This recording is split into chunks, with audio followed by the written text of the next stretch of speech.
भज गोविन्दं भज गोविन्दं भज गोविन्दं भज गोविन्दं गोविन्दं भज मूढमते गोविन्दं भज मूढमते प्राप्ते सन्निहिते काले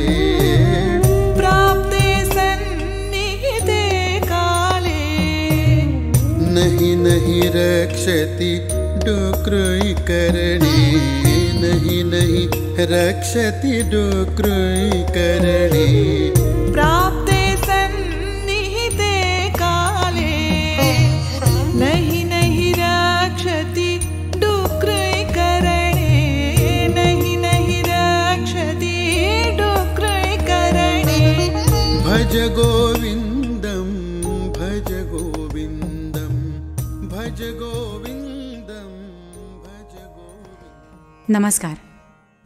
भज गोविंदम हे श्रीमद आदि शंकराचार्यांचं सुप्रसिद्ध स्तोत्र आहे. ते मोह मुद्गर या नावाने पण ओळखलं जातं.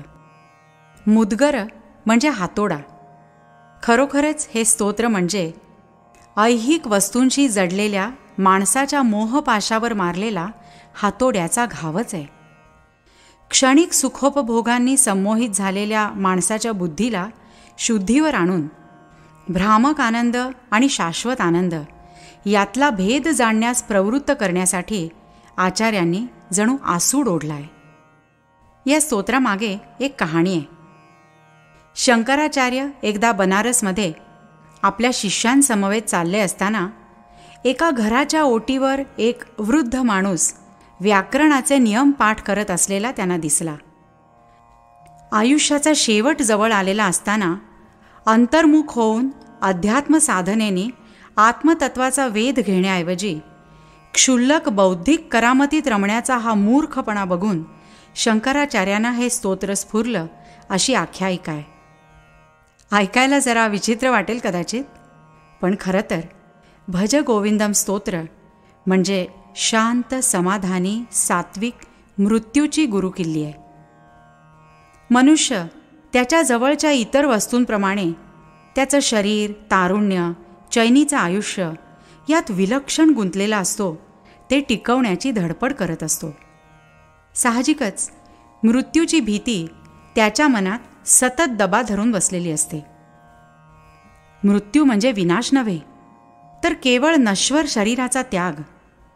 जन्म मृत्यूच्या फेऱ्यापासून मुक्त अशा एका चिरंतन अस्तित्वाचं प्रवेशद्वार म्हणजे मृत्यू. हे सत्य जोपर्यंत माणूस अंगीकारत नाही तोपर्यंत मृत्यू त्याला भेडसावत राहणारच. शंकराचार्यांनी ह्या स्तोत्रात हे सत्य स्वीकारण्याची तयारी कशी करावी याची परखडपणे शिकवण दिली आहे. भारतात भजगोविंदम स्तोत्र शतकानुशतकं गायलं जात आहे. पण त्यातल्या श्लोकांची संख्या आणि क्रम यात अनेक पाठभेद आहेत.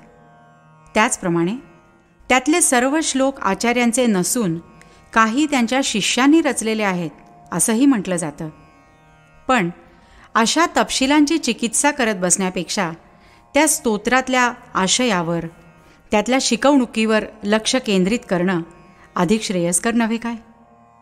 2000 वर्षांपूर्वीच्या स्तोत्रातल्या शिकवणुकीची आजच्या काळाशी सांगड घालणं हा सदर उपक्रमाचा हेतू आहे. त्यामुळे प्रपंचात राहूनही ऐहिक दुःखापासून मुक्त कसं होता येतं याचं सामान्य माणसाला मार्गदर्शन होईल असा इथे श्लोकांचा क्रम लावून स्तोत्राचे 5 भाग केले आहेत. 1. मानवी दुःखांचं स्वरूप. 2. दुःखाची कारणं. 3. दुःखमुक्तीचे उपाय. 4. मार्गदर्शन. आणि 5. दुःखमुक्त अवस्था. भज गोविंदम स्तोत्र जितकं आशय संपन्न आहे तितकंच भाषा सौंदर्याने समृद्ध आहे. यमक प्रासादी अलंकारांनी मंडित अशा या संस्कृत स्तोत्राचं अनुरूप स्वरसाजात केलेलं गायन ऐकणं म्हणजे अमृतानुभवच.